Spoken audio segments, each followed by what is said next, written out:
ভগবানকে যারা ভালোবাসে তাদের সত্যি কষ্ট পেতে হয়, সেটা সারা জীবন পেতে হয়। তার প্রমাণ শুধু আমাদের মতো সাধারণ জীব নয়, একবার চিন্তা করে দেখুন কত ভক্তের কথা বলবো সারা জীবন কষ্ট পেল মা সীতা, যার বনবাসে যেতে হলো, আহা নিয়ে চলে গেল, বনবাসে রইল, তারপরে অগ্নি পরীক্ষা হলো, তারপরে আবার তাকে পাতালে চলে যেতে হলো। সুখ পেয়েছিল ভগবানের সহধর্মিণী হয়ে। হরে কৃষ্ণ। চিন্তা করে দেখুন কষ্টের কোনো সীমা ছিল না। নামাচার্য ছিল ঠাকুর হরিদাস, ভগবানকে ভালোবাসত বলে দিনের পর দিন সমস্ত সাধুগুরু বৈষ্ণবের অবহেলা, লাঞ্ছনা, এমনকি মুসলমান সমাজের কাছে তাকে অনেক অনেক কষ্ট পেতে হয়েছিল, চাবুকের আঘাত সইতে হয়েছিল। বলুন তো মা, যখন সবাই মিলে তাকে চাবুকের আঘাত করছে, অপরাধটা কি ছিল তার? কি অপরাধ ছিল? সে প্রভুকে ভালোবাসতো, এটাই তার অপরাধ। কিন্তু যখন তাকে চাবুকের আঘাত করছিল, তার পাশে কেউ ছিল তাকে বাঁচানোর? কেউ তো ছিল না। কিন্তু একজন ছিল, যার নাম বদনে নিঃশ্বাসে প্রশ্বাসে জপ করছিল, কৃষ্ণ কৃষ্ণ কৃষ্ণ। মা দেবকীর কথা ভাবুন, তার জীবনের কষ্ট। সন্তান পেয়ে, ভগবানকে সন্তান রূপে গর্ভে পেয়েছিল বলে তারই দাদা সারা জীবন তাকে কারাগারে বন্দী করে রেখেছিল। কে আছে সুখে ভগবানকে যে ভালোবেসেছেন? কৃষ্ণের প্রিয় সখা সুদামা। চিন্তা করুন, সারা জীবন গাছতলাতে তার সন্তান, তার স্ত্রীকে নিয়ে ঝড় বৃষ্টির মধ্যে দিয়ে জীবন কেটেছে তার, কিন্তু নিঃশ্বাসে প্রশ্বাসে একটাই নাম, কৃষ্ণ কৃষ্ণ কৃষ্ণ। ভেবে দেখুন মা বিষ্ণুপ্রিয়ার কথা। নবদ্বীপে মাত্র 2 বছর ছিলেন প্রভু তার সঙ্গে। সন্ন্যাসী হয়ে চলে যাবার পর থেকে 4 দেওয়ালের মধ্যে নিজেকে বন্দী করে রেখেছিলেন। যার বদন দেখলে প্রভুর ধর্মের বিঘ্ন ঘটে যায়, সেই বদন আমি জগতে আর কাউকে দেখাবো না। কোন রকমে প্রাণ বাঁচিয়ে রাখতেন, কেন? যাতে প্রভুর সেবা করতে পারি। ভক্ত অত সহজ নয় মা, ভক্ত হওয়া অত সহজ নয়। 5 বছরের ছোট্ট শিশু প্রহ্লাদ, তার কি অপরাধ ছিল? সে প্রভুকে ভালোবাসতো বলে নিজের পিতা তাকে কত সাজা দিয়েছে। ভগবান বললেন, যে করে আমার আশ আমি তার করি সর্বনাশ, তথাপিও যে না ছাড়ে আমার পাশ, আমি হই তার দাসানুদাস।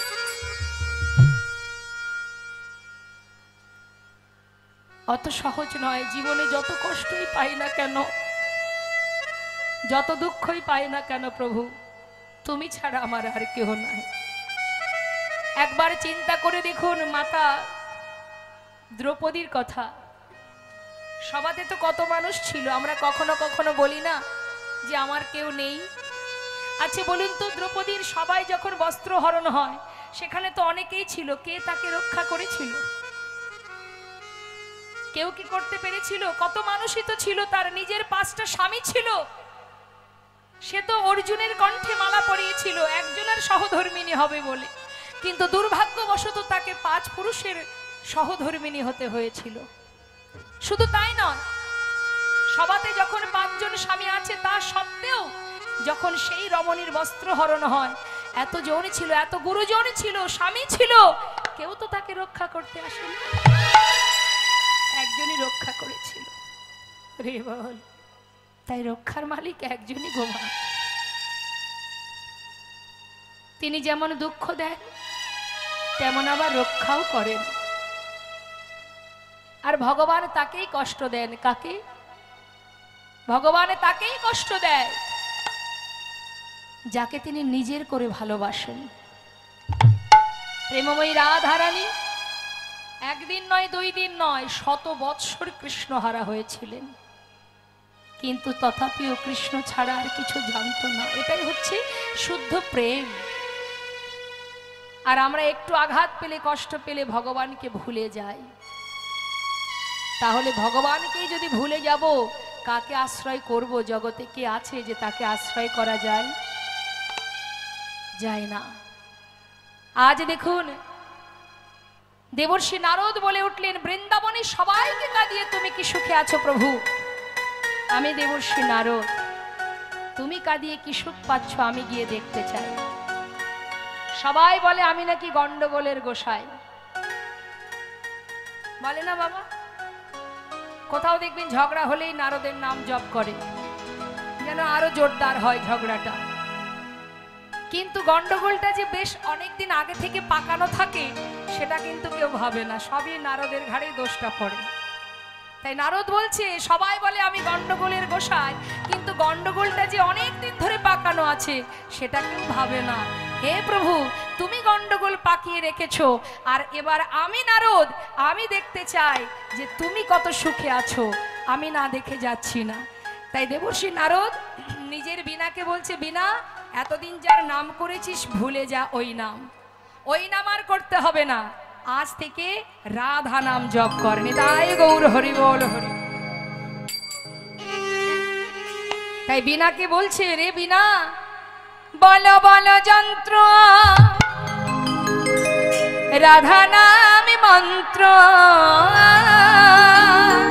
বল বল যন্ত্র রাধা নামে মন্ত্র, বল বল যন্ত্র রাধা নামে মন্ত্র, বল বল যন্ত্র রাধা নামে মন্ত্র, যাগ যজ্ঞ ব্রত পূজা কিছু নাহি আর, বল বল যন্ত্র রাধা নামে মন্ত্র, যাগ যজ্ঞ ব্রত পূজা কিছু নাহি আর, বল বল বীণে রাধা নামে বীণে, বল বল বীণে রাধা নাম বীণে, বল বল বীণে রাধা নামে বীণে, এ ত্রিভুবনে কিছু নাহি আর, বল বল রাধা নামে মন্ত্র, বল বল যন্ত্র রাধা নামে মন্ত্র, যাগ যজ্ঞ ব্রত পূজা কিছু নাহি আর, পুত পূজা কিছু নাই হিয়ার। হরিবল হরিবল। বিনাতে রাধা নাম গাইতে গাইতে দেবর্ষি নারদ এবার যাচ্ছেন দ্বারকাভিমুখে, দ্বারকার পথে যাচ্ছে আর রাধা নাম গাইতে গাইতে যাচ্ছে। তা আমরাও একবার যাব, যখন গাইবো রাধা নাম, আমরা তো যাচ্ছি লীলা শুনতে শুনতে, তাহলে সবাই মিলে আমরাও একবার রাধা নাম গাইবো। চলুন হাত তুলুন সবাই।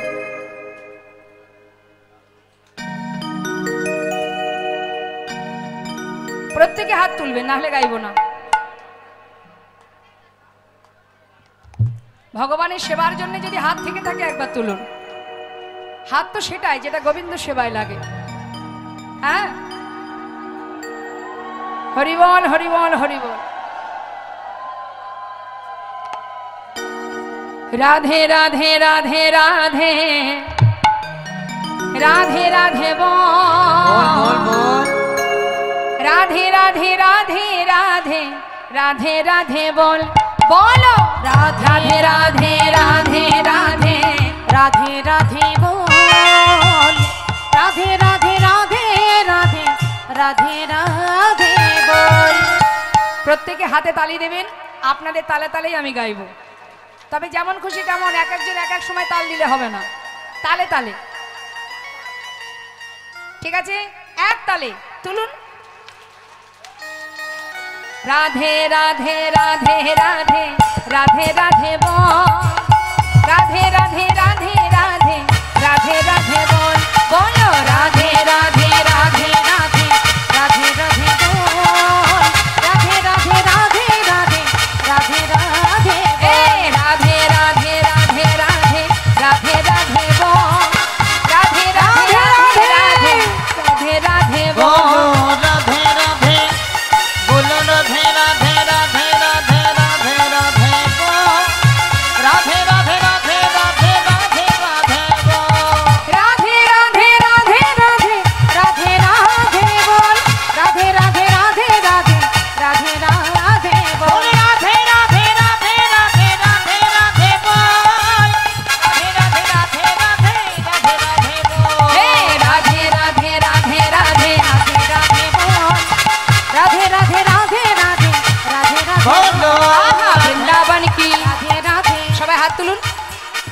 বৃন্দাবন কি বলুন, জোরে জোরে বলবেন রাধে রাধে, খুব জোরে বলবেন, যতটা কণ্ঠে সুর আছে। এখানে কিন্তু রাধারানী আছেন, কণ্ঠে যতটা জোর আছে সেই জোরে রাধা নাম করবেন। তুলুন হাত। বৃন্দাবন কি, যমুনা মাই কি, রাধা কুंड की, श्याम कुंड की, कैलाशवन की, मधुबन की, राधे राधे मधुबन की, राधे राधे केशी घाट की, राधे राधे बंशीवाट की, राधे राधे मोहनवन की, राधे राधे माधवीवन की, लोहवन की, ताम्रवन की, राधे राधे कमलवन की, राधे राधे भंडीवन की, राधे राधे मधुबन की, आगे पीछे दाहिने बाएं, बोल बोल में ऊपर नीचे बोलो राधे राधे राधे राधे राधे राधे बो राधे राधे राधे राधे राधे राधे ओ राधे राधे राधे राधे राधे राधे गो, राधे राधे राधे राधे राधे राधे गो, राधे राधे राधे राधे राधे राधे बोल, राधे राधे राधे राधे राधे राधे बोल, बोलो राधे राधे राधे राधे राधे राधे गो,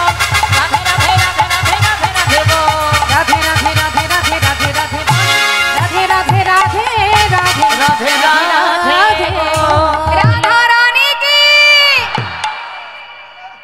এমন রাধা নাম শুনলে বলুন মা কে বা ঘরে থাকতে পারে। মহারাজ রাধা নাম শ্রবণ করে সিংহাসন পরিত্যাগ করে গোবিন্দ ছুটতে ছুটতে পথে এসে দাঁড়ালেন। চোখের জলে বুক ভাসিয়ে কাঁদে আর বলে, ওরে কে শোনালো রে এই রাধা নাম, কে শোনালো রে राधा नाम কে শোনালো রে राधा नाम केशव नालो रे এই রাধা নাম, কে শোনালো রে রাধা নাম, কে শোনালো রে राधा नाम के सुनालो रे, राधा नाम के सुनालो रे, ও যার নাম শুনে এ প্রাণ যার নাম শুনে এ প্রাণ ও যার নাম শুনে এ প্রাণ যার নাম শুনে এ প্রাণ আমার আকুল কইল রে রাধা নাম, কে শোনালো রে রাধা নাম, के सुनालो रे, राधा नाम के सुनालो रे, রাধা নাম কেশব নালো রে রাধা নাম কেশব নালো রে দূরে দেবর্ষী নারদকে দর্শন করে ভগবান কৃষ্ণচন্দ্র দেবর্ষীর সম্মুখে এসে করজোড়ে বললেন, মণিবর আজ আমি বুঝতে পেরেছি তুমি বৃন্দাবন থেকে এসেছই যখন, একবার বলো তারা কেমন আছে। দাঁড়াও দাঁড়াও শ্যামনগর, হে গোবিন্দ, সে কেমন আছে না আছে, তারা কিভাবে আছে না আছে তুমি জানো না? যারা তোমাকে এত ভালোবাসে তারা কেমন আছে তুমি জানো না? আমি তো এলাম তোমাকে দেখতে, তুমি কেমন আছো। ভিতর ঘরে সসম্মানে নিয়ে গেলেন, বসতে দিলেন, মুখের দিকে চেয়ে আছে। ভগবান বললেন, দেবর্ষী বলো না, কি তাকিয়ে দেখছো আমার দিকে তাকিয়ে, কি ভাবছো তুমি? হরিবল মহারাজ শুধু এটাই চিন্তা করছি, জীবনে আর কত অপরাধ কুড়াবে, আর কত পাপ বহন করবে, কি হবে তোমার উপায়? প্রভু বলছে, কেন দেবর্ষী, আমি তো কিছুই বুঝতে পারছি না তোমার কথা। মহারাজ মনে পড়ে কুরুক্ষেত্রের কথা, কত মাকে কাঁদিয়েছো তুমি, কত মায়ের অভিশাপ তোমার মাথার উপর। আজ বৃন্দাবনে সবাই কাঁদছে, সেই কান্না সেই দুঃখ তুমি বুঝবে কি করে? প্রত্যেকটি মানুষের চোখের জলে তোমার জীবনের অভিশাপ হয়ে দাঁড়াচ্ছে। আর কত কাঁদাবে তুমি? এবার তো তুমি কৃপা করো, তোমার অপরাধ খণ্ডন করো। তুমি কি করে করব আমি? কি করার আছে আমার? প্রভু যেই না এমন কথা বলেছে, দেবর্ষি নারদ ভাবলেন এই তো সুযোগ, এই সুযোগটা কাজে লাগিয়ে সমস্ত বৃন্দাবনবাসীকে আমি দ্বারকায় নিয়ে আসব, সবার সঙ্গে প্রভুর মিলন করাবার জন্য। তাই তিনি বললেন, মহারাজ, রাজার অপরাধ খণ্ডনের একটাই উপায়, সেটা হলো যজ্ঞ করতে হবে।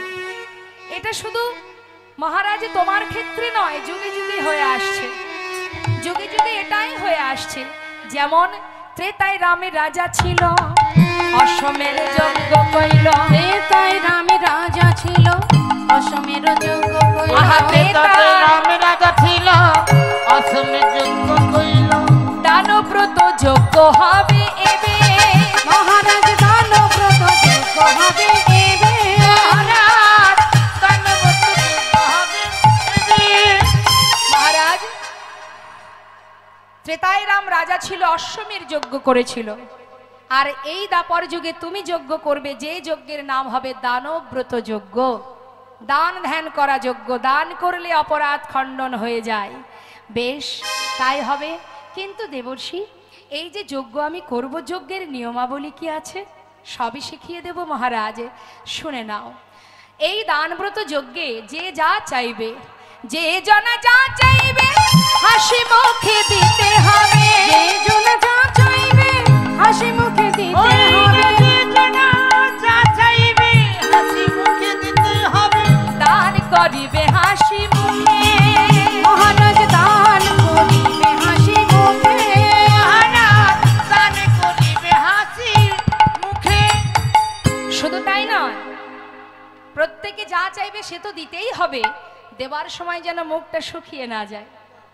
আমাদের হয় না মা, ইচ্ছা নেই দেবার, তাও দিতে হবে, মনে মনে রাগও হয়, দিয়ে ফেললাম, আহা কি ক্ষতি হয়ে গেল আমার। কিন্তু ধর্মীয় কাজে কৃপণতা করা যাবে না, ধর্মীয় কাজে কৃপণতা করলে হবে না। উদার মনোভাব নিয়ে তোমাকে উজাড় করে সবাইকে সেবা দিতে হবে, দান করতে হবে। আর দান করবার পর যদি তোমার সবই শেষ হয়ে যায়, তারপরেও মন খারাপ করলে হবে। তারপরে কি করবে মহারাজ? তারপরে আরো কাজ আছে। দান দেবার পর দেখবে অনেকের অহংকার জন্মায়। আমি আজ এতগুলো বস্ত্র দান করেছি, আমি কম্বল দান করেছি, আমি অন্ন দান করেছি। দান করার পরে অহংকার আসে না আমাদের মধ্যে? আহা কি অহংকার, যেন সব আমি করেছি, ভগবান দিয়েছে তাই তুমি করেছো। তোমার স্বীকৃতি কি? তোমার কর্মফল ভালো ছিল তাই প্রভুর কৃপায় তুমি পেয়েছো। কিন্তু তুমি যদি মনে করে থাকো সব কিছুর মালিক আমি, তাহলেই মুশকিল। তাহলেই মুশকিল যে সব আমি করেছি। অনেকে বলে না, এটা আমি করেছি, না করলে কোথায় পেতে, এ বাড়ি আমি করেছি, এই গাড়ি আমারই কেনা, আমিই করেছি, এত ধন সম্পদ বিষয় প্রতিপত্তি সবই আমি করেছি, ঘোড়ার ডিম করেছি, কিছুই আমরা করিনি। কর্ম ভালো ছিল তাই প্রভুর কৃপায় পেয়েছি। আবার যেদিন আমাদের ভিতরে অহংকার জন্মাবে, তিনি যেমন দিতে জানেন আবার নিতেও জানেন, নিতেও জানেন, কিভাবে নেবে কে বা জানে। হ্যাঁ, হরিবাসরে দান করতে গেলে দেখবেন গ্রামে গ্রামে পাড়ায় পাড়ায় চাঁদা তুলতে গেলে কারোর বাড়ি যদি 50 টাকা চাঁদা নেওয়া হয়, পাশের বাড়িতে গিয়ে যদি বলা হয় যে মাতাজি তোমার তো যা হোক কিছু তো প্রভু দিয়েছেন, তুমি 100 টাকা দেবে, সে কিন্তু 10 কথা শুনিয়ে দেয়। তুমি আমার বাড়ি রেখেছো, আমার এই দেখেছো ওই দেখেছো বলে ভাবছো আমি ধনী, তার বাড়ি 50 টাকা, আমার বাড়ি 100 টাকা কেন নেবে? 10 কথা শুনিয়ে ছাড়বে। কিন্তু তুমি যেদিক থেকেই দেবে না কেন, এদিকে যদি না দাও তোমাকে আর এক দিক থেকে দিতে হবে, দিতেই হবে তোমাকে, যেমন করে হোক দিতে হবে। তুমি মনে করছো আমি তাকে দিলাম না, ভগবানের সেবায় দিলাম না, কিন্তু তোমার ওই লক্ষ্মী কি ঘরে থাকবে? মনে হয় থাকবে না। লাগাতে যদি হয়, কর্ম যদি করতে হয়, সঠিক কর্ম করো, সঠিক পাত্রে দান করো। কিন্তু আমরা তো সেটা করি না।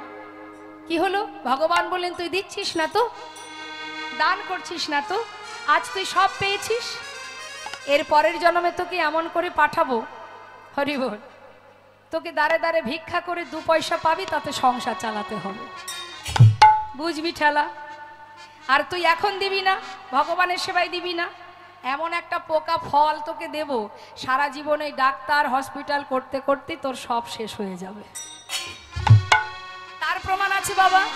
আমি কুচবিহারে এক জায়গায় গিয়েছিলাম প্রোগ্রামে, সেখানকার কমিটিরা দুঃখ করে বলছে, জানেন দিদি, ভক্তের বাড়িতে ভিক্ষায় গেলে প্রেসক্রিপশন দেখিয়ে দেয়, দেখো দেখো কত টাকা খরচ হয়েছে, এত হরিবাসরে দেব কি করে চাঁদা, প্রেসক্রিপশনটা দেখাচ্ছে, কারণ এত টাকা খরচ হয়েছে রোগ ব্যাধির পিছনে, এখন তোমাকে যে চাঁদা দেব তোমাকে বেশি দিতে পারবো না, অল্প স্বল্প নিয়ে যাও। তাহলে একদিক থেকে না একদিক থেকে তার অর্থ যাবেই যাবে, যেদিক থেকেই যাক না কেন। তাহলে আমাদের চিন্তা করতে হবে, অর্থ যেমন লক্ষ্মী তো চঞ্চলা, সে তো ঘরে থাকবে না, অর্থাৎ দিতে যদি হয়, করতেই যদি হয়, সঠিক কর্ম করব, সঠিক পাত্রে দেব, তাহলে একটু হলেও একটু তো স্বীকৃতি পাবো, প্রভুর কৃপা পাবো, যাবার পথ পরিষ্কার হবে। নিতাই গৌর হরি বল, গৌর হরি। তাই বলছি মহারাজ, দান করে যদি অহংকার এসে যায়, তার জন্য আরেকটা লাইন আছে, কি সেটা হচ্ছে, প্রভু এই যে তুমি দান করলে, দান করার পরে তোমার সব শেষ হয়ে গেল, কিছুই আর রইল না, তারপরে আরেকটা কাজ, সেটা কি, সব শেষে দান দিয়া ভিক্ষার ঝুলি কাঁধে লইয়া, নিতাই গৌর হরি বল, হরি বল। ভিক্ষার ঝুলি কাঁধে মহারাজ সব শেষে দান দিয়া, সব শেষে দান দিয়া, ভিক্ষার ঝুলি কাঁধে লইয়া, ভিক্ষা মেগে খাবে মন সুখে, মহারাজ ভিক্ষা মেগে খাবে মন সুখে, মহারাজ ভিক্ষা মেগে খাবে মন সুখে।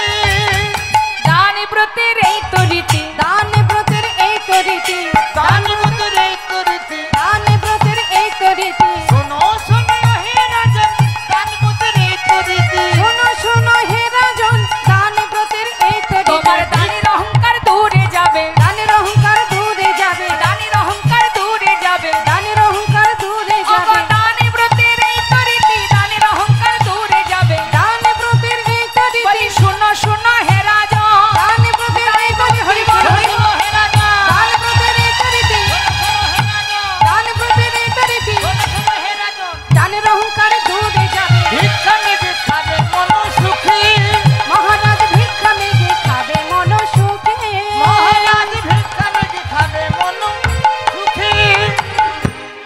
নারদের কথা শুনি কহে দেবে চিন্তা মনে, নারদের কথা শুনি কবে দেবে চিন্তা মনে, নিমন্ত্রণের ভারে কে বা লবে, নিমন্ত্রণের হার কে বা লবে, ওরে দেখো নিমন্ত্রণের ভার কে বা লবে। চিন্তা করে বলছে গোবিন্দ, সবই মানলাম তোমার কথা, তা নিমন্ত্রণের ভারটা কে নেবে, কে নেবে, কার উপরে দেব দায়িত্ব?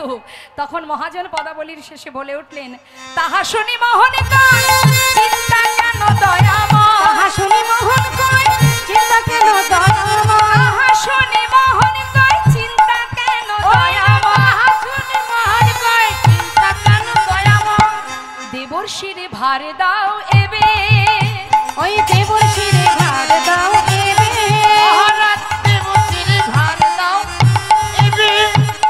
নিমন্ত্রণের ভারটা দেবর্ষির হাতেই দিয়ে দাও, কারণ সে সারা দিন প্রতিদিন ওই স্বর্গমর্ত পাতাল ঘুরে ঘুরে ঘুরে ঘুরে বেড়ায়, তা যে এত ঘোরাঘুরি করে 365 দিন চারিদিকে ঘুরে ঘুরে বেড়ায়, তা তার তো সব অলিগলি চেনা, তাই না? আর তার গাড়িটা কি ঢেকি, যদি সরু গলি হয় তাও চলে যাবে, তা দেরি না করে তার কাছে দায়িত্বটা দিয়ে দাও, সেই নিমন্ত্রণের দায়িত্ব নেবে। ভগবান নিমন্ত্রণ পত্র লিখলেন, স্বর্গমর্ত পাতাল গুরুজন, গুরুর নিমন্ত্রণ হলো, নিমন্ত্রণ পত্র লিখে এবার বলরামের হাতে দিয়ে বললে, দাদা দেখো তো ঠিক আছে কিনা। এখন দাদা বললেন, ভাই তুই তো সব জায়গার পত্র লিখেছিস, বৃন্দাবনের পত্র কেন লিখিসনি? গোবিন্দ বললেন, দাদা তুমি এমন কথা বলবে আমি জানি, আপনজনকে কখনো কেউ পত্র দেয় না, নিজের মানুষকে কেউ পত্র দেয়, আমি বৃন্দাবনের পত্র সেই কারণেই লিখিনি দাদা। আজ আমি দেখতে চাই, নিমন্ত্রণ করলে সবাই আসে, আর বিনা নিমন্ত্রণে কারা আসে? যারা নিজের জন হয়। আমিও দেখতে চাই বৃন্দাবনে খবর পাওয়া মাত্রই আমাকে কে দেখতে আসে, যে আমার কাছে আসবে আমি জানবো সেই হলো আমার একমাত্র আপনজন। নিতাই গৌর হরি হরি। তাই পত্র লিখল না বৃন্দাবনবাসীর জন্য। সেই দুঃখ করেছিলেন সখাগণ এবং রাধারানীর অষ্টসখী। দেখেছিস রায়, সবার জন্য পত্র লিখলো, সবাই পেল পত্র, আমাদের জন্য করলো না, কোনো পত্র দিল না। রাধারানী বলেছিলেন, সখী দুঃখ করছিস কেন? আমরা তো তার নিজের জন, আমাদেরকে সে কেন পত্র দেবে বল? হরি বল, হরি বল। কেমন প্রেম দেখুন মা। স্বর্গমত্ত পাতালে নিমন্ত্রণ করে গোবিন্দ, আহা দেবর্ষি নারদ সে কি করলো? চিন্তা করছে, নিমন্ত্রণ তো সব জায়গায় হলো, বৃন্দাবনবাসীর জন্য পত্র লেখেনি, ঠিক আছে, খবর দিতে তো আর বাধা নেই, যাই একবার খবরটা দিয়ে আসি। আর এদিকে ভগবান বিশ্বকর্মাকে স্মরণ করে প্রভাস নদীর তীরে যজ্ঞের আয়োজন করবার সমস্ত বন্দোবস্ত শুরু করে দিলেন। আর দেবর্ষি নারদ এলেন বৃন্দাবনে যশোমতী মায়ের অঙ্গনে। মা মার অচৈতন্য হয়ে পড়ে আছে, যেন হঠাৎ শুনতে পেল নূপুরের রুনুঝুনু। বলে উঠল, কে রে, তুই কি আমার গোপাল এলি? নূপুরের রুনুঝুনু শব্দ শোনা যায়, আমি তো চোখে ভালো দেখতে পাই না, তুই কে? দেবর্ষি নারদ বললেন, মা আমি দ্বারকা থেকে এসেছি, আমি দেবর্ষি। ও দেবর্ষি, আমার গোপাল কেমন আছে? সে ভালো আছে মা, সে অনেক ভালো আছে। আমি কেন এসেছি জানো? তোমার পুত্র প্রভাস নদীর তীরে যজ্ঞ করছে, তাই তুমি দেরি করো না মা, শিগগিরই যাও, সবাইকে নিমন্ত্রণ করেছে, তোমাদেরও জানিয়ে গেলাম, শিগগিরই গুছিয়ে নিয়ে যাত্রা করো। স্বর্গ মর্ত পাতাল সব জায়গায় নিমন্ত্রণ করার শেষে বৃন্দাবনে নিমন্ত্রণ। আর বৃন্দাবনে যখন নিমন্ত্রণ হচ্ছে মা, তার আগেই কিন্তু অন্যান্য স্বর্গমর্ত পাতালের যত ভক্ত তারা সবাই আগে যাত্রা করেছে, খবর পাওয়া মাত্রই যাত্রা করেছে। অবশেষে খবর পেয়েছে বৃন্দাবনবাসী, তাদের যেতে দেরি হচ্ছে। এদিকে দেবর্ষি নারদ বৃন্দাবনে সবাইকে ডেকে ডেকে এই বার্তা দিচ্ছে। এমন সময় ললিতা, বিশাখা, রাধারানী, ক্ষণে চৈতন্য ক্ষণে অচৈতন্য চিৎকার করে বলে উঠলেন, রাধে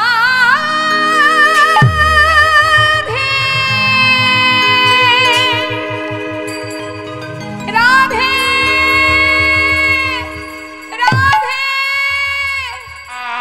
রাধে, ওঠ রাই ওঠ, শিগগিরই ওঠ, ওই দেখ দেবর্ষি এসেছে, দ্বারকা থেকে এসেছে, চল যাই, তোর বধূ কেমন আছে একবার শুনে আসি, চল ওঠ, শিগগিরই ওঠ। রাধারানীকে ধরে নিয়ে দেবর্ষি নারদের কাছে। দেবর্ষি বলছে, তোমরা কেঁদো না, সে ভালো আছে, তারা ভালো আছে, তারা যজ্ঞ করছে, তোমাদের কাছে এসেছি সেই বার্তা নিয়ে, তোমরা যে যা পারো তাড়াতাড়ি যাত্রা করো।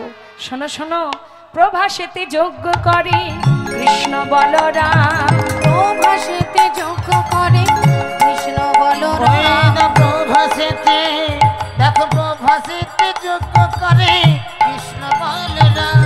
সেই যজ্ঞের সংবাদ দিতে আমি নারদ যে এলাম, সেই যজ্ঞের সংবাদ দিতে নারদ এলাম, সেই যজ্ঞের সংবাদ দিতে আমি নারদ যে এলাম, সেই যজ্ঞের সংবাদ দিতে নারদ যে এলাম।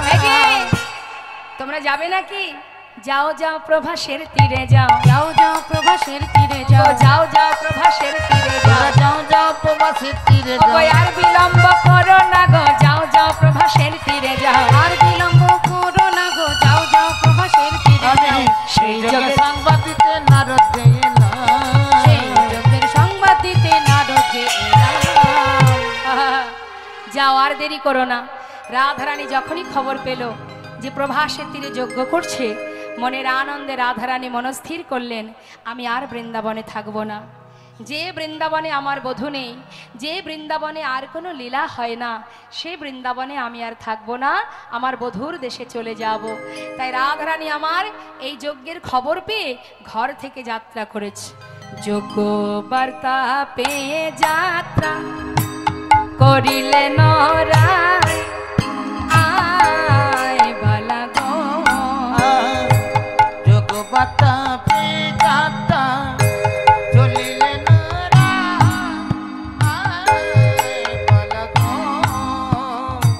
সখীগণ সঙ্গে চলে সহিত বড়া, সখীগণ সঙ্গে চলে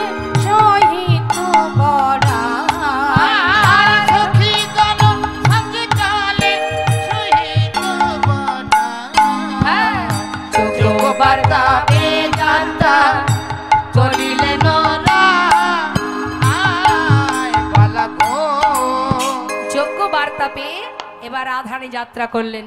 আর যেই না যাত্রা করেছে, কোথায় ছিল কালস্য কুটিলা ননদিনী? কুটিলা ননদিনী, আচ্ছা মায়েরাই বলুন, এমন ননদিনী কুটিলা কি শুধু বৃন্দাবনেই আছে?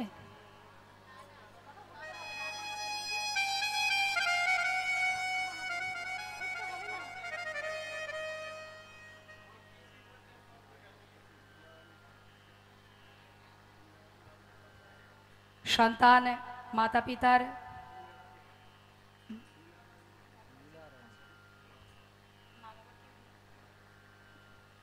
মীনা রানী মান্না আর স্বর্গীয় পাঁচকড়ি মান্না, স্বর্গীয়া মীনা রানী মান্না এবং স্বর্গীয় পাঁচকড়ি মান্না মাতা পিতা তাদের সুসন্তান মা বাবার মঙ্গল কামনার্থে হরিবাসরে 100 টাকা দান করেছেন। নিতাই গৌর হরি হরি হরি হরি।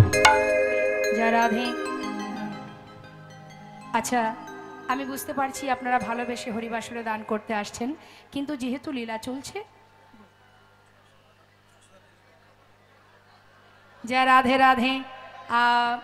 আসতে বাবা আসতে। হ্যাঁ, আর এক বাবা, তিনিও 500 টাকা দান করেছেন। আপনারা যদি দিতে চান, আমি লীলার শেষে সবাই আসবেন, আমি অবশ্যই সবার কাছ থেকে দক্ষিণা নেব। কিন্তু এখন যশোদা টেলিকম কামারকুণ্ডু। আচ্ছা আচ্ছা, তো আস্তে আস্তে, হ্যাঁ হ্যাঁ বলছি বলছি, এখন আপনারা আসবেন না, লীলার শেষে আসবেন, লীলা চলছে তো। হ্যাঁ, এই ভাবটা প্রেমটা নষ্ট হয়ে যাবে। যা রাধে রাধের সামনে তাই গৌর। তাই এবার কি হলো মা? কুটিলা ননদিনী তিনি এসে দাঁড়ালেন রাধারানীর সামনে। এই বউ, তখন কুটিলা কহে কুটিলে রাখালেতে মনীষ পিলে। কুটিলা কহে কুটিলে কেন রাখালিতে প্রাণ সুপিলে। চিরকালে তোর এই বউ কলঙ্ক গেল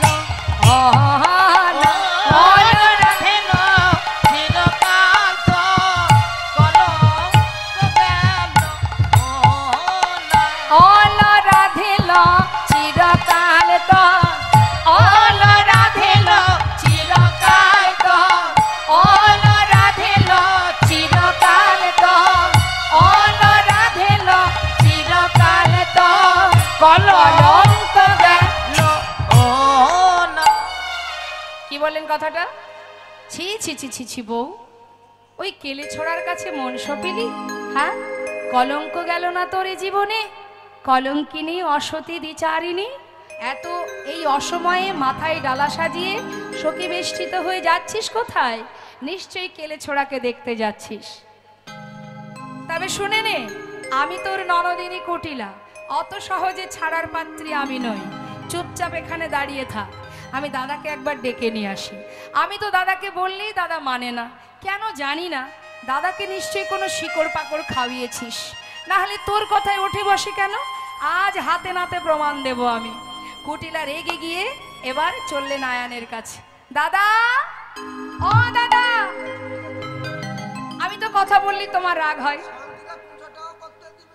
তুমি তো মায়ের পূজা নিয়েই ব্যস্ত থাকো, বউটা কোথায় যায় না যায় একটু খোঁজ খবর রাখবে না?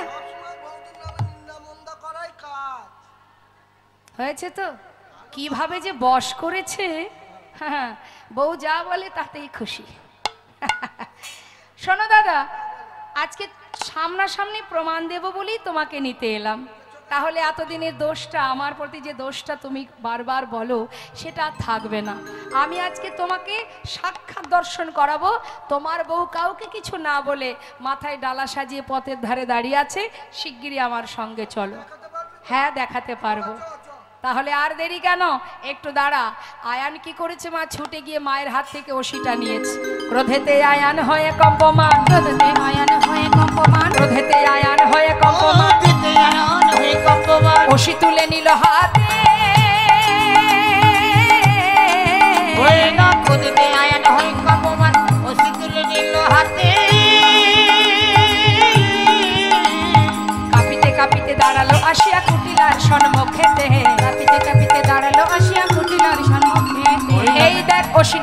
এসেছি, এই দেখ বসি নিয়ে এসেছি, এই দেখ বসি নিয়ে এসেছি, এই দেখ বসি নিয়ে এসেছি, ফুলের কাটা দূর করিতে এই দেখ বসি নিয়ে এসেছি, ফুলের কাটা দূর করিতে এই দেখ বসি নিয়ে এসেছি। কাঁপিতে কাঁপিতে দাঁড়াচ্ছিয়া ফুলের সঙ্গ খেতে। কাঁপিতে কাঁপিতে দাঁড়ালো আসিয়া ফুলের সঙ্গ খেতে। ক্রোধেতে আয়ান হয়ে কম্পমান, কাঁপতে কাঁপতে মায়ের হাত থেকে ওষিটা নিয়েছে। কুলের কাটা আজ আমি দূর করবই। তাড়াতাড়ি করে ওষি নিয়ে কুটিলার হাত ধরে চললেন রাধানের কাছে। রাধানের কাছে এসে যেই না দাঁড়িয়েছে, দেখছে সত্যি রাধানী পসরা মাথায় নিয়ে দাঁড়িয়ে আছে। এসে জিজ্ঞাসা করলেন আয়ান, ছি ছি ছি ছি ছি, হ্যাঁ রে বউ, এই বউ, আমাকে ছেড়ে যাচ্ছিস কোথায়? বল কোথায় চলেছিস? ছি ছি ছি ছি, হ্যাঁ রে, সব কুলে কালি দিয়ে ঘরের লক্ষ্মী পরপুরুষের কাছে যাওয়া, নিজ পতি তেজি পরপতি ভোজি, নিজ পতি তেজি পরপতি ভোজি, নিজ পতি তেজি পরপতি ভোজি, পরপতি ভজি। মজিলি রাখাল সহানে এ ওই না নিজ পতি তেজি পরপতি ভজি, মজলি রাখাল ছনে। পাপের ভান্ডার পুড়ে গেছে তো, আর তোকে বাঁচিয়ে রাখবো না। হলো পুণ্যকাল ঘুচাবো জঞ্জাল, এই ছিল তোর কপালে। হলো পুণ্যকাল ঘুচাবো জঞ্জাল, এই ছিল তোর কপালে। হলো পুণ্যকাল ঘুচাবো জঞ্জাল, এই ছিল তোর কপালে। হলো পুণ্যকাল ঘুচাবো জঞ্জাল, ছিল কপালে। রাধে তোর প্রাণ নাশিব, রাধে তোর প্রাণ নাশিব, ফুলের কাটা দূর করিব, রাধে তোর প্রাণ আমার নাশিব। ফুলের কাটা দূর করিব, রাধে তোর প্রাণ নাচিব। হলো পুণ্যকাল ঘুচাবো জঞ্জাল, এই এই ছিল তোর কপালে। হলো পুণ্যকাল ঘুচাবো জঞ্জাল, ছিল কপালে। পাপের ভান্ডার পড়ে গেছে, পরিপূর্ণ হয়ে গেছে, তাই জঞ্জাল ঘোচাবার জন্য, কুলের কাটা দূর করবার জন্য আমি ওষি নিয়ে এসেছি, তোকে আর আমি বাঁচাবো না। মায়ের চরণে বলি দিয়ে তারপরে ঘরে ফিরবো। আয়ান যেই না আঘাত করতে যাবে রাধানীকে, রাধানীর প্রাণ নেবে, এখন সঙ্গে সঙ্গে রাধানী মনে মনে ভাবলেন উপযুক্ত সময় হয়েছে আয়ানকে পুরবের কথা স্মরণ করানোর। তাই রাধানী দেরি না করে যোগমায়া পূর্ণমাসী মা যোগমায়াকে স্মরণ করলেন। মা যোগমায়া রাধারানীর অঙ্গে ধারণ করে কালী মূরতি হয়ে দাঁড়ালেন রাধারানী। আহা, নবকদম্বিনী যিনি রসের পরিপাটি, নবকদম্বিনী যিনি রসের পরিপাটি, নীল শাড়ি খসাইয়া পরায় অরুন্ধতী, নীল শাড়ি খসাইয়া পরায় অরুন্ধতী, ওই না নীল শাড়ি খসাইয়া পরায় অরুন্ধতী। কালী মূরতি হয়ে রাহে দাঁড়াইল, কালী মূরতি হয়ে রায় দাঁড়াইল, কালী মূরতি হয়ে রাহে দাঁড়াইল। ওই না কালিয়া মূরতি ধরে রায় দাঁড়াইল। যেই না কালী হয়ে দাঁড়িয়েছে রাধারানী, আয়ান সঙ্গে সঙ্গে, তিনি তো মাকে ভালোবাসে, কালী মূরতি দর্শন করে ছুটে গিয়ে রাধারানীর চরণ ধরিল, ছুটে গিয়ে রাধারানীর চরণ ধরিল, তখন ছুটে গিয়ে রাধারানী চরণে পড়িল। ক্ষমা কর রায়, ক্ষমা করো রায়, ক্ষমা কর একবার রায়, ক্ষমা কর রায়। ওই চরণের অপরাধী ক্ষমা কর রায়। ওই চরণের অপরাধী ক্ষমা করো রায়, ছুটে গিয়ে রাধারানীর চরণ ধরিল। ছুটে গিয়ে রাধারানী চরণে ধরিল। রাধারানী বললেন, চিন্তা করে দেখ একবার, তুই কে ছিলি আর আমি কে ছিলাম? মনে পড়ে সেই পুরাবের কথা? তুই ছিলি সুতাপারিষী, সাধনা করেছিলি ভগবান বিষ্ণুর কাছে, তোমার বামে যে লক্ষ্মী তাকে আমার পত্নী রূপে আমি লাভ করতে চাই। জগতে এত কিছু থাকতে তুই সাধনা করেছিস বিষ্ণুর বামে লক্ষ্মীকে পত্নী রূপে পাওয়ার আশা, কঠিন সাধনা করলি তুই। প্রভু গিয়ে বলল, দেখো সুতাপা, তুমি আমাকে লক্ষ্মী ছাড়া করো না, এই বর বাদ দিয়ে তুমি অন্য কোনো বর চাও, আমি তোমাকে এই বর দিতে পারবো না। তখন তুই সেই কথা শুনে এক পায়ে দাঁড়িয়ে কঠিন তপস্যা করেছিলি।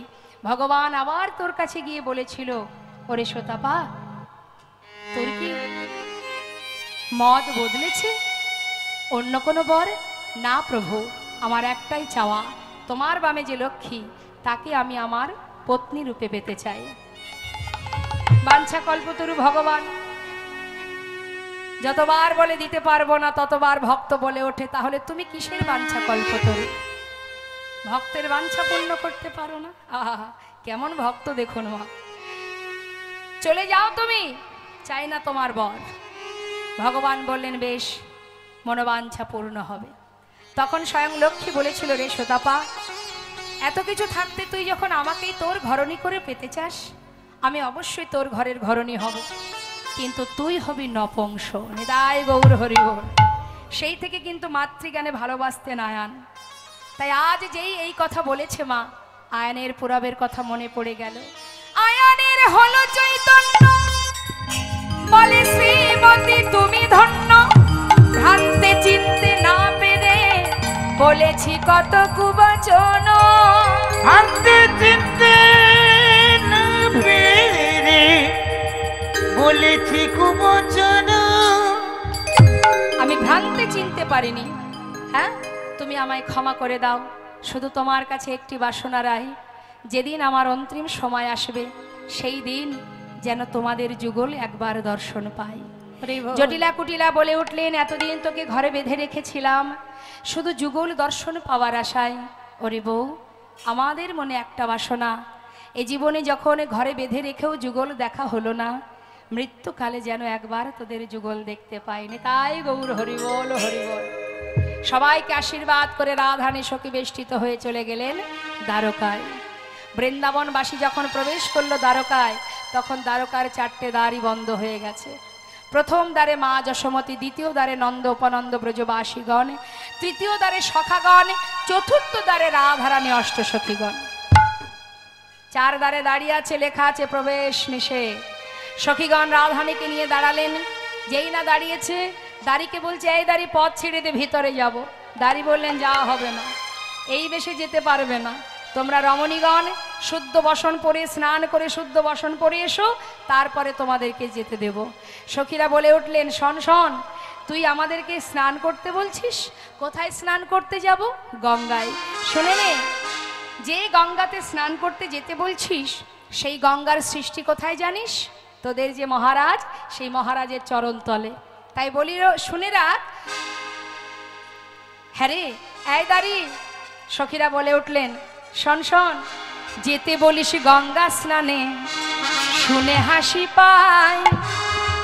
ওরে যার চরণে গঙ্গার উদ্ভব, সে ধরে রাধার পায়, সে ধরে রাধার পায়।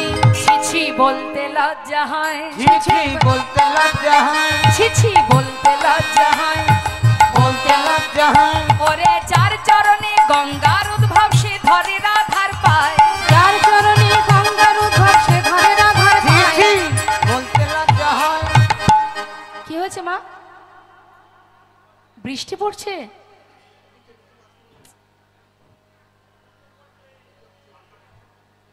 খুব জোরে হচ্ছে কি? আচ্ছা, কি করবেন বলুন, যতটুকু সম্ভব একটু দাঁড়িয়ে আস্বাদন করুন। তখন বলে উঠলেন সখীগণ, হ্যারে রায়, এই দাড়িগণ বলে কি রে? সখীরা তো কম নয় মা, বলে উঠলেন, দাড়ি, তোমাদের রাজাকে গিয়ে বলো যে দ্বারে গুরুদেব এসেছে, তাকে যেন সসম্মানে বরণ করে ঘরে নিয়ে যায়। বলে গা যা তোর রাজা রে, রাজগুরু এসেছে দ্বারে। বলে গা যা তোর রাজা রে, রাজগুরু এসেছে দ্বারে। পায়ে ধরে নিয়ে যেতে বল, ওহে দাঁড়ি, পায়ে ধরে নিয়ে যেতে বল, ওরে দাড়ি। কিসের যোগ্য কাহারে রে, কিসের যোগ্য করে রে, ও সে কেমন যোগ্য করে রে, কেমন যোগ্য করে রে। গুরু বিনা তোদের রাজা কেমন যোগ্য করে রে। হইল গুরু বিনা তোদের রাজা কেমন যোগ্য করে রে। পায়ে ধরে নিয়ে যেতে বল, ওহে দাঁড়ি। পায়ে ধরে নিয়ে যেতে বল, ওরে দাড়ি। দাঁড়ি একবার রাধারানীর দিকে তাকাচ্ছে, আর একবার মহারাজের কথা ভাবছে যে আমাদের যে রাজা, এত বড় রাজ্যের যিনি রাজা, তার গুরু কি না এই রমণী? মুখের দিকে তাকিয়ে আছে। সখীরা বলছে, হা করে দেখছিস কি? গিয়ে বল তোদের রাজাকে যেন পায়ে ধরে তার গুরুকে নিয়ে যায়। গুরু ছাড়া কি যোগ্য হয় রে? যা যা যা, দেরি করিস না। আর এদিকে সখাগণ, তারা যে দ্বারে দাঁড়িয়ে আছে, কানায় কানায় বলে বন্ধু সখা বলে ডাকছে, একবার দেখা দে ভাই। তুই কি জানিস না, বৃন্দাবনে যে আর ভালো লাগে না। তুই না থাকলে সে আনন্দ কোথায় পাবো রে? একবার দেখা দি, এত বড় রাজ্যে রাজা হয়েছিস তুই, আমাদের কথা কি ভুলে গেছিস? আহা, সখাগণ কাঁদছে। আর একজন এসে দাঁড়িয়েছে, মা যশোমতী। মা যশোমতী আমার, তিনি দ্বারে এসে পাগলিনীর বেশ মা, অঙ্গের বসন খুলে গড়াগড়ি যায় ধোলায়। পাগলিনীর ন্যায় কত আশা নিয়ে আজ গোপালকে দেখবে বলে ব্রজবাসীর কাছ থেকে একটু একটু করে ননি মাখন চেয়ে আজ সেই ননি মাখনটুকু নিয়ে এসেছে আজ দ্বারকায়। দাড়িকে বলছে, দাড়ি আমি একটু ভিতরে যাব, যেতে দে না। দাড়ি বলছে, এখন তো আর যাওয়া হবে না, দেখছো না কি লেখা আছে, প্রবেশ নিষেধ, আর তো যাওয়া যাবে না, যজ্ঞ শুরু হয়ে গেছে, আর যাওয়া যাবে না। হ্যাঁ রে, আমাকে যে যেতেই হবে, একটি বার ভিতরে যেতে দে। আমার গোপাল এত বড় যজ্ঞ করছে। তোমার গোপাল? কে তোমার গোপাল? ওরে, তোদের যে রাজা, সেই তো আমার গোপাল। অট্টহাসি হাসছে দোয়ারপাল। আরে, আমাদের রাজার মা হবে রাজমাতা, এমন কাঙালিনী কেন হতে যাবে? ও বুড়িমা, নিশ্চয়ই বেশ কিছুদিন হয়েছে না খেতে পেয়ে এমন পাগলের মতো বকছো। আরে শোনো শোনো, ওই দূরে গিয়ে বসো, এখানে বারবার গোল করো না, ঝামেলা করো না, দূরে গিয়ে বসো। আমাদের মহারাজের যজ্ঞ শেষ হলে যখন দ্বারে এসে দান ধ্যান করবে, তোমার যা খুশি তুমি মহারাজের কাছে চেয়ে নিও। আমাদের মহারাজ বড় দয়াল। মা বললেন, দেখ দাঁড়ি, মায়ের কাছে মূল্যবান ধন হলো তার সন্তান। আমার কাছে কোনো কিছুরই অভাব নেই রে, শুধু আমার সন্তান আমার কাছে নেই।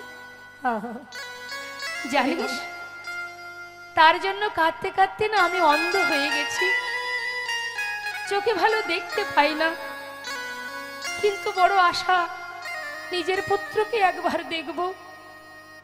তাই কত কষ্ট করে সেই বৃন্দাবনে থেকে দ্বারকায় এলাম।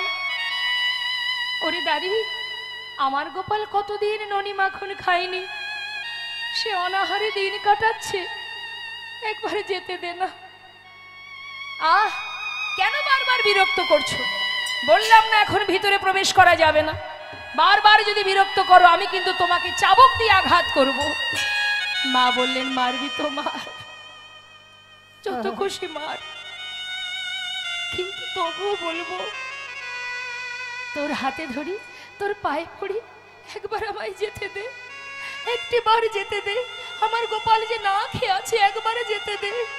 কোনো কথাই না শুনে দাঁড়িয়ে দেখছে, তো কোনো কথাই শুনছে না, বিরক্ত করছে। চাবুক নিয়ে আঘাত করতে শুরু করলেন। যতবার তার অঙ্গে চাবুকের আঘাত পড়ছে, ততবার মা চিৎকার করে গোপাল গোপাল বলে ডাকছে। গোপাল রে,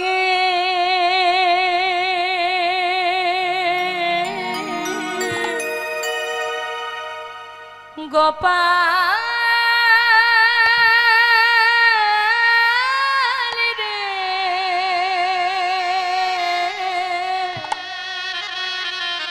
সাড়া দে গোপাল, সাড়া দে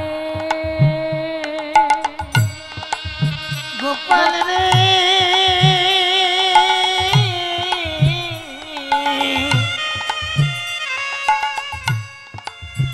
একবার সারা দে গোপাল, সারা দে গোপাল রে,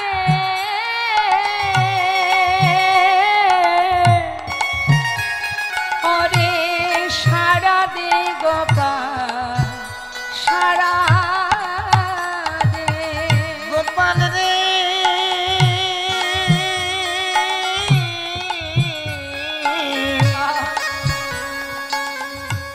সারা দে গোপাল,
কি তুই দিবি না সারা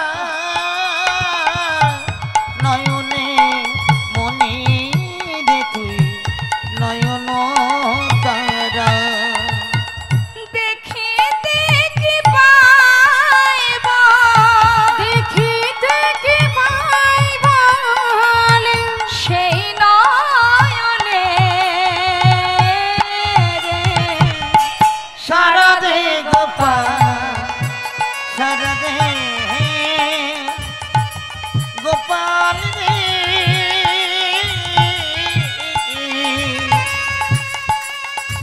সারা দে গোপাল সারা দে যে বাঁশি বাজিয়েছিলি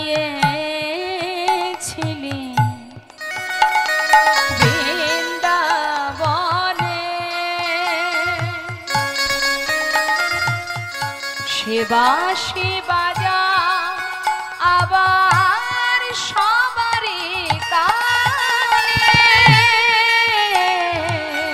যে বাঁশি বাজিয়েছিলে বৃন্দাবনে সে বাঁশি বাজাও আবার সবারই কানে ওরে গোপাল রে ওরে আমার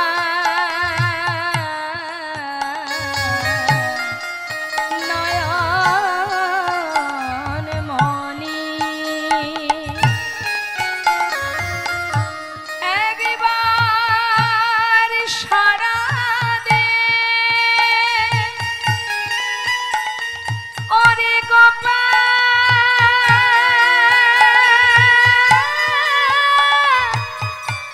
গোপাল রে ওরে গোপাল ওরে আমার নয়ন মনি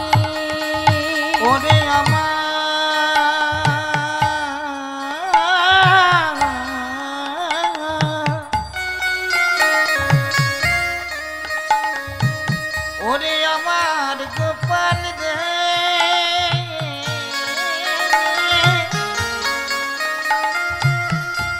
শুধু একবার আমায় মামা বলে ওরে আমার নয়ন মনি নয়ন তারা ওরে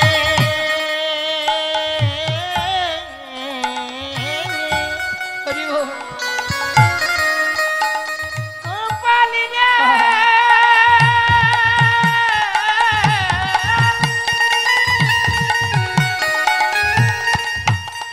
ওরে আমার নয়ন মনি নয়ন তারা শুধু একবার দেখা দে গোপাল রে ওরে আমার গোপাল গোপাল ওরে গোপাল যে বাঁশি বাজিয়েছিলে বৃন্দাবনে সে বাঁশি বাজাও আবার সবারই কানে ওরে তোর বিরহেতে কাঁদে অলিকো শ্রীদাম সুদাম কেঁদে হয়েছে ব্যাকুল ওরে তোর বিরহেতে কাঁদে কুল শ্রীদাম সুদাম কেঁদে হইয়া ব্যাকুল ওরে তোর বিরহেতে কাঁদে অলিকো শ্রীদাম সুদাম কেঁদে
মা কাজ, মা যদি কাঁদে সন্তানের তো অন্তরে সাড়া দেবে।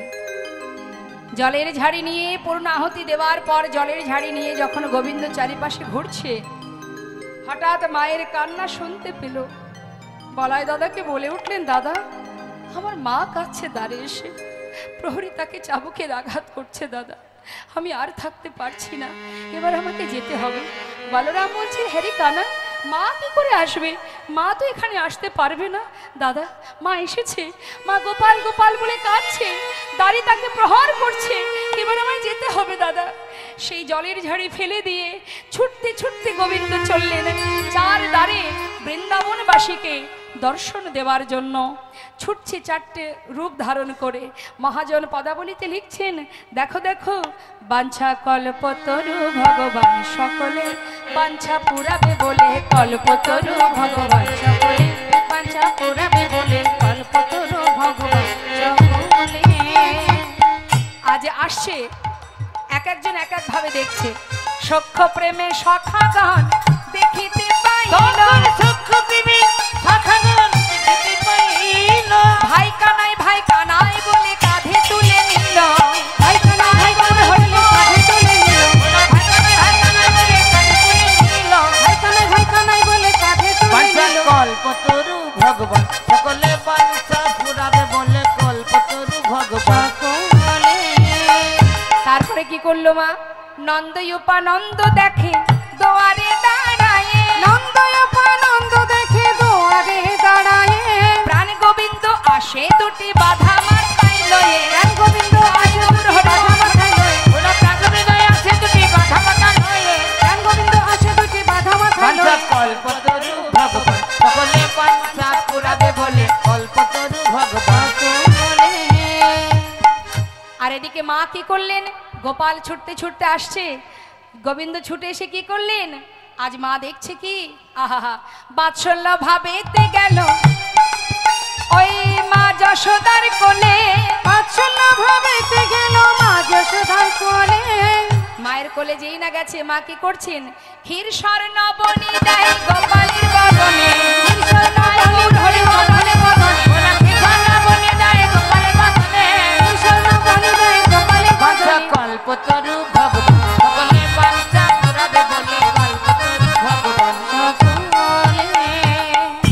মা গোপালকে সেবা দিচ্ছে, দোয়ারপাল দেখে অবাক, সর্বনাশ, একজন কাঙালিনী ভিখারিনী তার কোলে মহারাজ বসে ননি সেবা করছে, এ কি করে মা হতে পারে? আমাদের মহারাজের মা তো মাতা দেবকী, ইনি কি করে মা হবেন? বার্তাটা দিয়ে এলো কোথায় না, চলে গেল মা দেবকীর কাছে। মা দেবকী খবর পেয়ে ছুটতে ছুটতে এলেন, এসে এবার মা যশোমতীর কোল থেকে গোপালকে হাত ধরে টানছে আর বলছে, আমার কৃষ্ণ, আমার সন্তান, আমার পুত্র। আর মা যশোমতী গোপালকে চেপে ধরে বলছে, আমার কানাই, আমার সন্তান, আমার গোপাল। এখন দ্বারকাবাসীও তো চিন্তায় পড়ে গেল, সত্যি তাহলে মাকে। তারাও বলতে চাইলেন, বলতে লাগলেন যে দেখো তোমরা দুই মায়ে যদি এক সন্তানকে এইভাবে টানাটানি করো, আমাদের মধ্যেও তো চিন্তা বেঁধে যায়, তাই আমাদের এই কৌতূহল, আমাদের চিন্তাটাকে আমরা পরিষ্কার করতে চাই। দুই মাকে পরীক্ষা দিতে হবে, প্রকৃত মাকে সেটা আমরা দেখতে চাই না, তাই গৌর হরি। এখন মা দেবকী তো নিশ্চিত যে আমি কারাগারে সন্তানকে জন্ম দিয়েছি, অর্থাৎ আমি তার মা। মা দেবকী বললেন, আমি আগে পরীক্ষা দিয়ে দিই, কারণ আমি জানি আমার সন্তান, সে আমারই পুত্র, আমি তাকে গর্ভে ধারণ করেছিলাম, এর জন্য আবার পরীক্ষার কিবা প্রয়োজন? বেশ, তোমাদেরকে প্রমাণ দেওয়ার জন্য আমি অবশ্যই পরীক্ষা দেব। এটা কিন্তু সম্পূর্ণটাই মা, তার ভিতরে আত্ম অহংকার, তাই অহংকারে বশীভূত হয়ে মা দেবকী পরীক্ষা দেবেন। এখন নিয়মটা কি? পরীক্ষায় শতবস্ত্র পরপর টানানো হবে, 100টা বস্ত্র টানানো হবে। এই শতবস্ত্রের একদিকে থাকবে দুই মা, একদিকে থাকবে গোপাল। যে মা তার স্তনদুগ্ধ শতবস্ত্র ভেদ করে গোবিন্দের শ্রীবদনে দিতে পারবে, সেই হচ্ছেন গোপালের প্রকৃত মা। হ্যাঁ, আমরা প্রমাণ করে দেবো সেই প্রকৃত মা। মা দেবকী বললেন, বেশ আমি প্রমাণ দেব।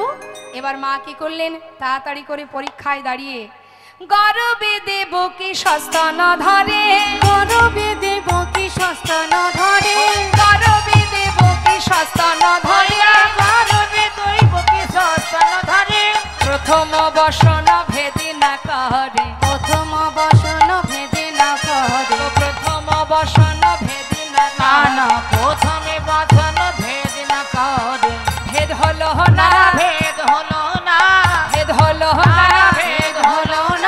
প্রথম বসন ভেদ হলো না, প্রথম বচন ভেদ হলো না, প্রথম বসন ভেদ না করে, প্রথম বসন ভেদে না করে। হলো না। একটা বস্ত্র ভেদ হলো না, শত বস্ত্র পড়ে থাক। মা দেবকী অবাক হলেন, কেন আমি দিতে পারলাম না? আমি তো তাকে জন্ম দিয়েছি, আমি কেন আমার স্তনদুগ্ধ গোপালের বদনে দিতে পারলাম না? সবাই দ্বারকাবাসী বললেন, মা তোমার পরীক্ষা হয়ে গেছে, এবার মা যশোমতীর পরীক্ষা। মা যশোমতী দাঁড়ালেন, তিনি বললেন, গোপাল মনে মনে, এটাই হচ্ছে ভক্তি। মা মনে মনে বললেন, কি বললেন? গোপাল, সমাজের কাছে যদি আমি হেরে যাই পরীক্ষায়, সবাই জানবে আমি তোর মা নই, কিন্তু আমি তো জানবো যে তুই একমাত্র আমার সন্তান, তুই আমার কানাই, তুই আমার গোপাল। তাই মা আমার চোখের জলে কাঁদছেন, বুক ভাসিয়ে কাঁদছেন, আর পরীক্ষায় দাঁড়িয়ে তিনি গোপালকে চিৎকার করে ডাকছেন, গোপাল গোপাল গোপাল বলি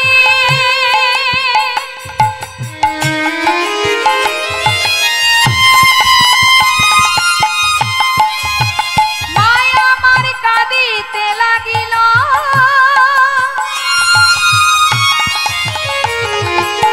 শত বস্ত্র ভেদ করে দুগ্ধ বদনে পড়িল। তাই গৌর হরিবল বলে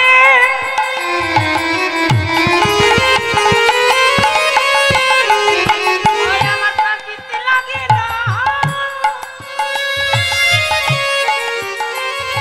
শত বস্ত্র ভেদ করে দুগ্ধ বদনে পড়িল, ভাসায়ে দিল, ভাসায় দিল, ভাসায়ে দিল, ভাসায় দিল, গোপালের বদন ভাসায়ে দিল, গোপালের বদন ভাসায় দিল, যজ্ঞকুণ্ড ভাসায়ে দিল, কুণ্ড ভাসায় দিল, নয়ন নীরে দুগ্ধ ক্ষীরে গোপালের বদন ভাসায়ে দিল, নয়ন নীরে দুগ্ধ ক্ষীরে গোপালের বদন ভাসায় দিল, শত বস্ত্র ভেদ করে দুগ্ধ বদনে পড়িল। শত বস্ত্র ভেদ করে দুগ্ধ বদনে পড়িল। তাহলে প্রকৃত মা কে হলো? মা দেবকী জিজ্ঞাসা করলেন, তবে আমি তোকে জন্ম দিলাম, আমি কেন দুগ্ধ দিতে পারলাম না? বলে উঠলেন, গোবিন্দ ভেবে দেখো মা পুরবের কথা, তুমি ছিলে রাম অবতারে মাতা কৈকেয়ী, আমার মাতা কৌশল্যা পিতার আদেশ মতো 14 বৎসরের জন্য বনে যাবার কালে এক বাটি দুগ্ধ এনেছিল, তুমি সেই দুগ্ধ আমাকে খেতে দেবে না বলে ফেলে দিয়েছিলে। শুধু তাই নয় মা, ফিরে আসবার পর 14 বৎসর পরে তুমি আমাকে বলেছিলে, রাম আমি যে অন্যায় করেছি তোর প্রতি, বাবা কথা দে এ জন্মে তোর মা হতে পারিনি, তাই পরের জন্মে আমি যেন সন্তান রূপে আমার গর্ভে তোকে ধারণ করতে পারি। আমি কথা দিয়েছিলাম মা, তাই হবে। আমি এসেওছি তোমার গর্ভে, তুমি কারাগারে আমাকে জন্ম দিলে, জন্ম দেওয়া মাত্রই কংসের ভয়ে পিতার মাথায় করে আমাকে গোকুলে পাঠিয়ে দিলে, সেদিনও তুমি আমাকে একটু হলেও দুগ্ধ পান করাওনি, তাহলে আজ কেন দুগ্ধ পান করব? আর এই যে মা যশোমতী, তার দুগ্ধ কেন পান করলাম? তিনি ছিলেন সেই ধরাসতী, বৈষ্ণব রূপে গিয়েছিলাম তার গৃহে, তিনি তার বৈষ্ণব সেবার জন্য কারোর ঘরে এক মুষ্টি তণ্ডুল না পেয়ে এক মুদি দোকানে নিজের একটি স্তনের বিনিময়ে তণ্ডুল ধার করে ভিক্ষা করে আমাদের বৈষ্ণব সেবা দিয়েছিল। সেই দিনে আমি কথা দিয়েছিলাম, যে স্তনের বিনিময়ে আজ বৈষ্ণব সেবা দিলে পরের জন্মে সন্তান হয়ে সেই স্তনদুগ্ধ আমি পান করব না। তাই বল হরি বল হরি বল। প্রকৃত প্রমাণিত হলেন মা যশোমতী, তিনিই হলেন গোপালের মা। এদিকে হলো কি মা, আরো এক দ্বারে দাঁড়িয়ে আছে অষ্টসখী রাধারানী। হঠাৎ করে সখীগণ কি দেখলেন? দেখতে পাচ্ছি মধুর রসে সখীগণ দেখিতে পাইল, মধুর রসে সখীগণ দেখিতে পাইল, মধুর রসে সখীগণ দেখিতে পাইল। সখীগণ দেখতে পাচ্ছি গোবিন্দ আসছেন, রাধারানী গোবিন্দের বেশ দর্শন করে তাড়াতাড়ি করে কি করলেন? অভিমানী কমলিনী বদন ফেরাইল, অভিমানে কমলিনী বদন ফেরাইল, অভিমানে কমলিনী বদন ফেরাইল, অভিমানে কমলিনী বদন ফেরাইল। আচ্ছা কল্পতরু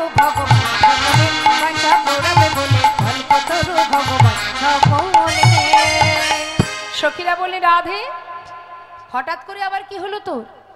যার জন্য এত কষ্ট করে আসা সেই তো তোর কাছে এলো, হঠাৎ তুই মুখটা এমন করে আড়াল করে দাঁড়ালি, কি ব্যাপার? তাকে কাছে টেনে নে। রাধারানী বললেন, ওরে সখী রে, আমি তো কোনো রাজাকে ভালোবাসি না, ওকে চলে যেতে বল।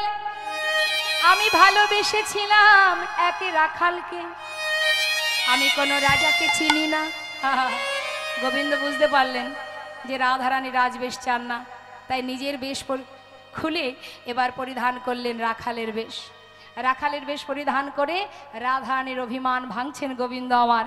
তাড়াতাড়ি করে হাতে ধরে পাশে বসিয়ে এবার গোবিন্দ কি করছেন? সেবা দিচ্ছেন। মহাজন বললেন, দেখো দেখো, তরাতরি করে ধরে বসাইল বামে, তরাতরি করে ধরে বসাইল বামে, তরাতরি করে ধরে বসাইল বামে, তরা করে করে ধরে বসাইল বামে, নিজ বসনে মোছাইল রাই মুখ ঘামে, নিজ বসনে মোছাইল রায় মুখ ঘামে, নিজ বসনে মোছাইল রায় মুখ ঘামে, নিজ বসনে মোছাইল রায় মুখ ঘামে।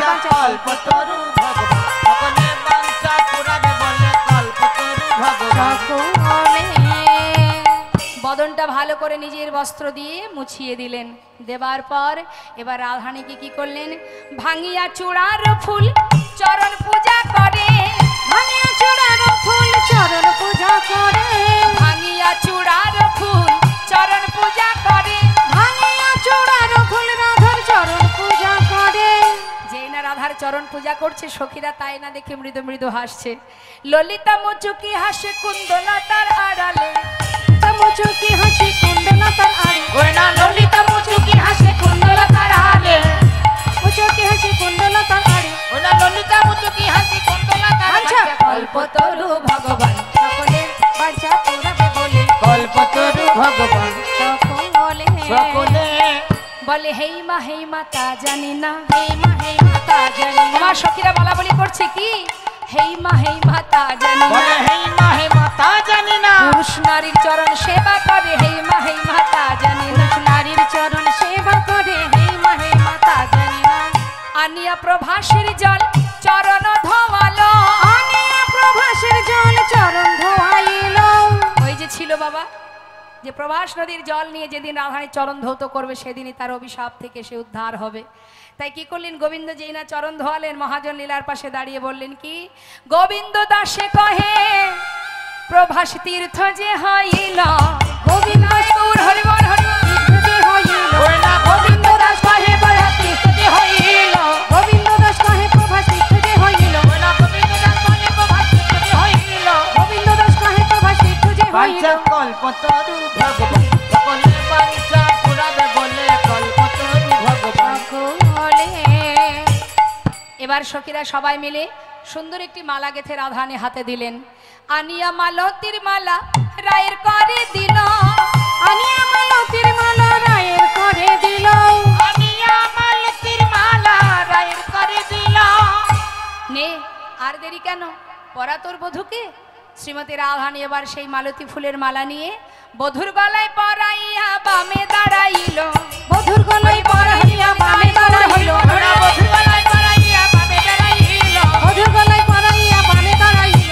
বধূ গলায় পরাইয়া বামে দাঁড়াইল, বাঞ্ছা কল্পতরু ভগবান সকলে বাঞ্ছা পুরাবে বলে, কল্পতরু ভগবান সকলে যা রাধে রাধে। এবার রাধা গোবিন্দ যুগলে দাঁড়ালেন। সবাই সখীগণ আজ যুগল হেরে যুগল গুণগান গাইতে লাগলেন।